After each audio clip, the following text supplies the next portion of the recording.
마태복음 9장 27절로 38절 말씀. 예수께서 거기에서 떠나가실새 두 맹인이 따라오며 소리질러 이르되 다윗의 자손이여 우리를 불쌍히 여기소서 하더니 예수께서 집에 들어가심에 맹인들이 그에게 나아오거늘 예수께서 이르시되 내가 능히 이 일 할 줄을 믿느냐 대답하되 주여 그러하오니이다 하니 이에 예수께서 그들의 눈을 만지시며 이르시되 너희 믿음대로 되라 하시니 그 눈들이 밝아진지라. 예수께서 엄히 경고하시되 삼가 아무에게도 알리지 말라 하셨으나 그들이 나가서 예수의 소문을 그 온 땅에 퍼뜨리니라. 그들이 나갈 때 귀신 들려 말 못하는 사람을 예수께 데려오니 귀신이 쫓겨나고 말 못하는 사람이 말하거늘 무리가 놀랍게 여겨 이르되 이스라엘 가운데 이런 일을 본 적이 없다 하되 바리새인들은 이르되 그가 귀신의 왕을 의지하여 귀신을 쫓아낸다 하더라. 예수께서 모든 도시와 마을을 두루 다니사 그들의 회당에서 가르치시며 천국 복음을 전파하시며 모든 병과 모든 약한 것을 고치시니라. 무리를 보시고 불쌍히 여기시니 이는 그들이 목자 없는 양과 같이 고생하며 기진함이라. 이에 제자들에게 이르시되 추수할 것은 많되 일꾼이 적으니 그러므로 추수하는 주인에게 청하여 추수할 일꾼들을 보내주소서 하라 하시니라. 아멘. 오늘 본문이 8장과 9장의 마지막 부분이지요. 마태복음 8장과 9장에는 9개의 치유 기사가 나오고 풍랑을 잔잔케 하시는 기적까지 해서 10개의 기적이 나온다고 말씀드렸습니다. 이 8장과 9장에서 강조하는 것은 두 가지인데요. 하나는 예수님께 나온 사람들의 믿음. 믿음은 뭐예요? 어떤 장애물이 있어요. 예수님께 나오는데. 그런데 그 장애물을 뛰어넘는 걸 믿음이라고 그래요. 우리도 동일하겠죠? 우리가 예수님에게 나아가는데 걸림돌이나 방해하는 장애물들이 있어요. 그것을 믿음이 있어야 뛰어넘을 수 있어요. 예수님께 나오려고 마음 먹고 믿음으로 주님 앞에 가려고 하면 그냥 잔잔한 바다와 같이 순풍에 돛단 듯이 아무 어려움도 없이 그렇지 않아요. 그것을 막아서는 장애물들이 생겨요. 그 장애물을 뛰어넘는 것, 그래서 예수님 앞에 나아가는 것, 그것을 믿음이라고 그래요. 그리고 강조하는 것은 예수님의 능력이에요. 믿음으로 나온 사람들을 고치시고 회복시키시는, 그래서 바다도 잔잔하게 하시고 질병도 고치시고 귀신도 쫓아내시고 모든 것들을 회복케 하시는 예수님은 누구신가? 죄사함의 권세가 있으시고 또 자연과 태풍과 모든 바다도 순종하시고 모든 연약한 것과 질병들을 고치시는 하나님의 아들. 이 두 가지. 예수님께 나오는 사람들에게 요구되는 믿음, 그리고 그들을 고치시고 치유하시는 예수님의 능력을 통해서 예수님은 누구신가를 가르쳐 주는 것이죠. 오늘 마지막 이제 9번째, 10번째 기적, 8번째, 9번째 치유, 이렇게 말할 수 있겠죠. 두 맹인의 눈을 뜨는 것, 그리고 귀신 들려서 말하지 못하는 벙어리 귀신 들린 자가 귀신이 쫓겨나면서 말하게 되는 것. 이 두 가지를 보면 마태가 이렇게 순서를 배열한 것도 다 의미가 있는 것들이죠. 그러면서 마지막 두 개의 반응이 나와요. 치유와 기적이 끝날 때. 하나는 33절, 34절인데요. 무리들의 반응이 나오고 하나는 바리새인들의 반응이 나와요. 똑같은 걸 보고 들었어요. 예수님께서 고치시는 것들, 또 귀신들을 축사하셔서 사람들을 건강하게 회복시키시는 것들을 보았어요. 그리고 들었어요. 똑같은 것을 보았는데 기적을 보았다고 해서 다 믿음이 생기는 건 아닌 것 같아요.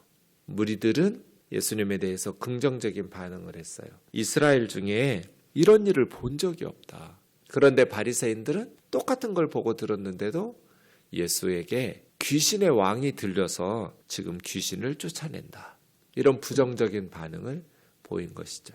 이 두 가지 반응이 이 9가지 치유, 10개의 기적에 대한 두 개의 반응이고, 바리새인들의 그러한 모습들을 보면서 무엇을 보아도 그냥 자기가 보고 싶은 것만 보고 자기가 믿고 싶은 것만 믿는 사람들이지요. 하나님의 아들 메시아를 보내주셨음에도 불구하고, 그리고 성경을 그렇게 열심히 읽고 매주 이틀씩 금식하고 11조를 그렇게 열심히 지키고 그렇게 열심히 기도하고 그랬는데 지옥에 가고, 나중에 하나님의 심판대 앞에서 이 바리새인들이 얼마나 후회했을까요? 이러한 반응들로 끝납니다. 그러고 보면 이 두 가지가 우리에게 왜 마지막에 나왔을까? 눈을 뜨라는 거잖아요. 영적인 눈을 떠라. 근데 영적으로 맹인되었던 이 두 사람이 눈 뜨는 것과 같이 눈을 뜨려면 어떻게 해야 돼요? 예수님을 믿어야 돼요. 내가 너희 눈 뜨게 할 줄을 믿느냐? 주여 그러하외이다. 우리가 주님이 우리의 눈을 뜨게 하실 줄을 믿습니다. 너희 믿음대로 되라. 이것이잖아요. 눈을 떠라. 눈을 떠야 마지막 뭐예요? 벙어리 뚫린 입을 열죠. 그래서 예수 그리스도를 전파하죠. 이게 마지막인 거죠. 8장과 9장에서 여러분 한 가지 특이한 건 뭐냐면 예수님 혼자 사역하셨다는 거예요. 그래서 마지막 결론의 35절에서 38절까지는 8, 9장의 결론이죠.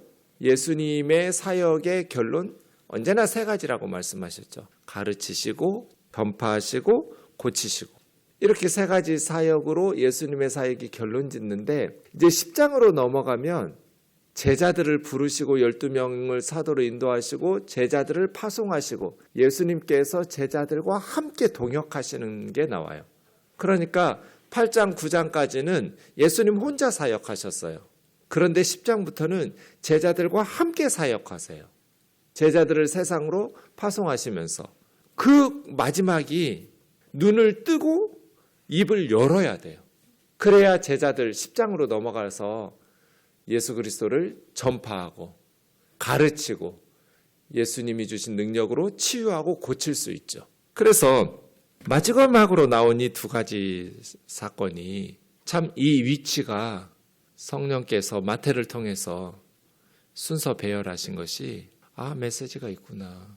그러한 사역들을 쭉 보고 나서 바리새인들처럼 여전히 영적으로 맹인되고 자기들은 본다고 하니까 못 보는 거잖아요.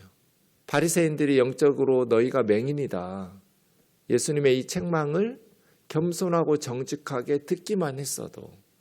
언젠가 교회에서 캠프하는데 한 형제가 저한테 목사님 초심 잃지 않으셨죠? 그렇게 묻더라고요. 제가 뭐라고 대답해야 되나? 그러고 나서 이렇게 대답했어요. 내가 초심을 잃은 것 같다고. 개척교회 처음 시작할 때는 예수님이 나의 전부였다고. 예수님밖에 의지할 게 없었다고. 근데 지금은 예수님 말고도 의지할 것도 많고 자랑할 것도 많고. 개척교회 할 때는 한 성도가 교회 올 때 진짜 온 세상을 얻은 것처럼 기뻤다고. 근데 지금도 새가족 오면 기쁜데 개척교회 할 때처럼 세상을 얻은 것처럼 기쁘지는 않다고. 그때는 진짜 한 영혼이 천하보다 귀했는데 지금은 그런 것 같지가 않아서 괴롭다고. 난 초심을 잃은 것 같다고. 그날 제 모든 것이 무너진 날이거든요. 집에 와서 주님 앞에 울면서 내가 계속 목회해도 되냐고. 교회가 점점 커질수록 주님이 점점 작아졌어요. 어떻게 해야 될까요? 내가 초심을 잃었다는 걸 인정하고 회개해야죠. 주님, 제가 초심을 잃었습니다. 새가족 이름이 기억이 안 나요. 개척교회 할 때는 있을 수 없는 일이에요. 성령께서 한 형제를 통해서 거울로 나의 실상을 보게 하신 거잖아요. 여전히 나는 초심을 잃지 않았습니다. 여전히 주님 사랑하고 주님이 전부입니다. 말은 그렇게 떠들죠. 근데 마음이 아닌걸요. 나 자신이 그걸 알잖아요. 거기서부터 시작해야죠.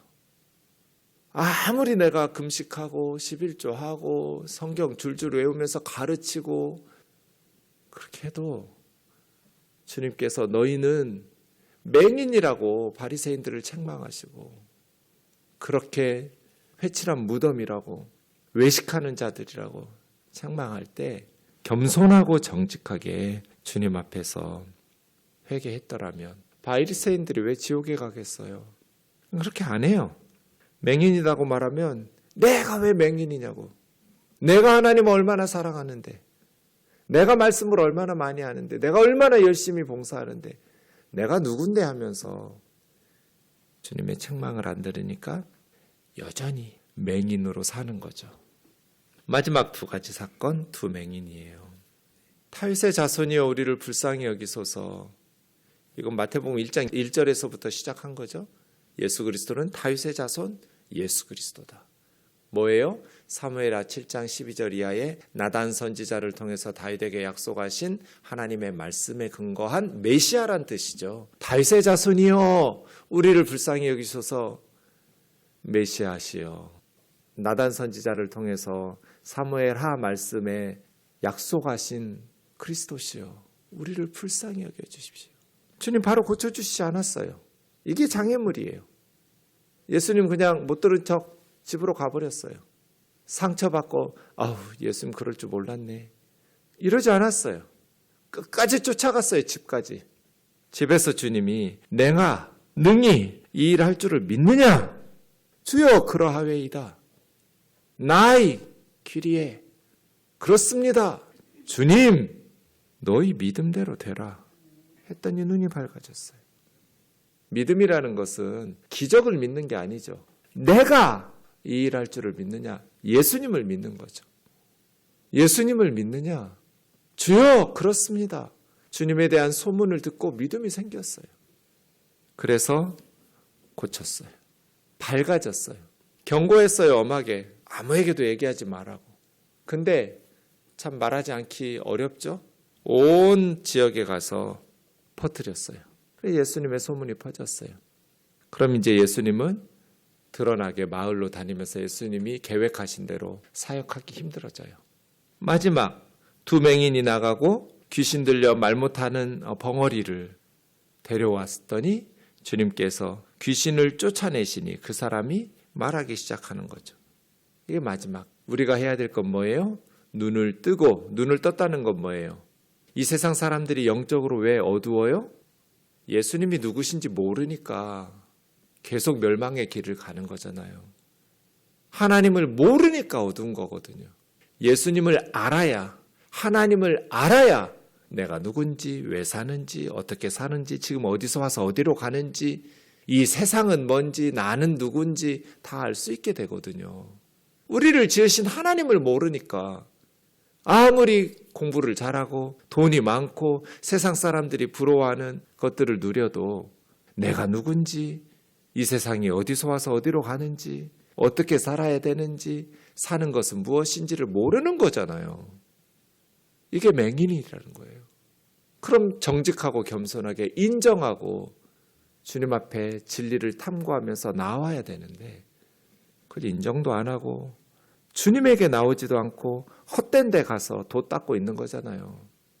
그러니 어떻게 영적으로 눈을 뜨겠어요? 눈을 뜨지 못하니까 어떻게 말할 수 있겠어요? 사탄이 그 입을 봉해버리니까 세상 온갖 말은 다 하면서도 현대인들이 예수 그리스도의 진리의 복음을 전하지를 못하잖아요. 진짜 세상 사람들이 들어야 될 말을 못하고 살잖아요. 벙어리들처럼. 영적으로 보면 그렇다는 거예요. 눈을 뜨고 입이 열려야죠. 그들을 제자라고 해요. 전도자라고 하기도 하고요. 바리새인들, 가장 어리석고 가장 불쌍한 사람들 같아요.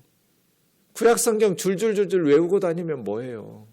매주 이틀씩 금식하면 뭐 할 거냐고요. 주님의 심판대 앞에서 정죄를 받고 구원받지 못할 텐데 말이에요. 눈을 떠라, 입을 열어라. 마지막 35절에서 38절입니다. 앞에 4장 23절에서 이미 한번 말씀하셨어요. 예수님의 사역은 세 가지입니다. 4장에 있는 것처럼 9장에서도 온 도시와 마을을 두루 다니시면서 회당에서 가르치시는 것, 그리고 천국 복음을 전파하시는 것, 모든 질병과 백성의 약한 것을 고치시는 것. 우리 우면동 교회가 그리스도의 몸이라면 이 세 가지를 집중하는 거죠. 가르쳐야 되고 천국 복음을 전파해야 되고 모든 백성들의 질병과 연약한 것을 치유하고 고쳐야겠죠.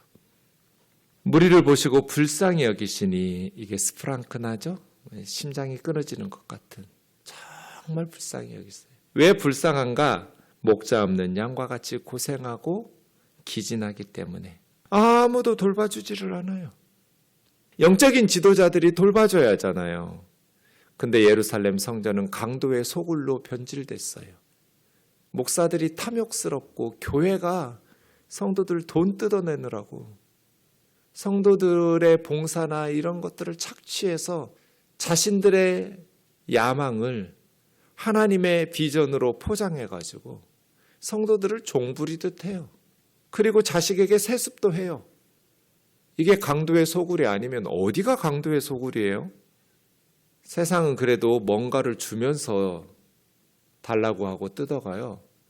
근데 교회는, 목사들은 뭐 준 것도 없이 뜯어먹어요. 이게 강도의 소굴이 아니면 어디가 강도의 소굴이냐고요. 그러면 성도들은요, 목자 없는 양이 되죠. 정치인들은요, 칼만 안 든 강도들이에요. 의롭게 말하는 세례왕 같은 사람은 목을 쳐서 날리고 자기 비위를 맞추고 자기 뜻에 합당하게 하면 콩고물을 던져주고 자기 마음에 들지 않으면 숙청하고 자기 편 사람들은 봐주고 반대편 밑보이는 사람들은 죽이고 제거하고 목자 없는 양과 같아요. 그래서 예수님의 마음이 심장이 막 끊어지는 것 같았어요. 스프랑크나 백성들이 목자 없는 양과 같이 고생을 해요. 그리고 기진해요. 힘을 다 쏟아버리고 허덕이면서 살아가요. 강건히 살아가요. 평생 가난하게 고통하면서 살아갈 때 예수님처럼 선한 목자가 되어줘야죠. 교회가 예수님의 몸이라면, 우리가 예수님의 제자들이라면 선한 목자이신 예수님처럼 목자 없는 양과 같이 방황하고 헤매이는 청년들에게, 이 땅에 가난하고 병들고 주의 복음을 알지 못해서 영적으로 헤매는 영혼들에게 목자 역할을 해줘야죠. 두 번째는 추수할 것은 많은데 일꾼이 없어요. 그래서 기도하라는 거예요. 추수할 일꾼 좀 보내달라고. 주인에게 기도해라. 그 주인은 하나님이죠. 하나님께 기도해야 돼요. 그러니까 누가 기도하냐면 무리를 보고 불쌍히 여기는 사람들이 기도하는 거예요. 하나님 앞에 추수할 일꾼 좀 보내주세요. 그래서 함께 추수하게 되는 거죠. 그래서 10장으로 넘어가는 거예요. 제자들이 나오게 되는 것이죠. 양떼들에게는 목자가 필요하고 추수밭에는 추수할 일꾼이 필요해요. 이 두 가지가 필요해요. 지금 우리에게도 목자, 선한 목자이신 예수님, 그 예수님에게 나와야 되고 그 예수님에게로 인도하는 제자들의 사명을 우리가 감당해야 되고, 또 교회는 그러한 선한 목자 역할을 해야죠. 성도들에게. 그리고 추수할 밭에는 일꾼이 필요해요. 추수할 일꾼을 보내어달라고. 전 신대원 다닐 때 딱 한 가지만 기도했어요. 제가 무슨 기도했을까요? 뭐 큰 교회로 보내주세요, 뭐 좋은 교회로 보내주세요, 이런 기도를 해본 적이 없어요. 추수할 일꾼을 보내달라고, 기도하는 곳으로 보내달라고. 그거 한 가지 기도했어요. 주님, 제가 앞으로 어디서 사역해야 될까요? 추수할 일꾼을 보내달라고, 기도하는 성도들에게로 보내달라고, 나를. 추수할 일꾼 좀 보내주세요. 그곳으로. 구원 받고 싶은데, 천국 가고 싶은데 방법을 모르는 거잖아요. 추수할 일꾼들이 그들을 예수 그리스도를 통해서, 하나님의 말씀인 성경을 통해서 구원 받도록, 천국에 가도록 인도하고 가르치는 사람들이잖아요. 기도하겠습니다. 사랑하는 하나님 아버지, 10장의 제자들에게 예수님의 동역자가 되도록 부르시는 직전의 본문입니다. 눈을 떠야 하고 입을 열어야 합니다. 예수님처럼 가르쳐야 하고 천국 복음을 전파해야 하고 백성들의 모든 질병과 연약한 것을 고치며 회복시켜야 합니다. 목자 없는 양과 같이 방황하는, 고생하는 백성들에게 추수할 것은 많은데 어떻게 구원받아야 되고 천국 가야 되는지 열망은 있으나 방법을 모르는 죽어가는 많은 영혼들에게 추수할 일꾼이 될 수 있도록 우리 우면동 교회를 일깨워 우리의 남은 삶 주님 앞에 섰을 때 잘했다 착하고 충성된 종이라 칭찬받도록 살아가게 하옵소서. 예수님의 이름으로 기도하옵나이다. 아멘.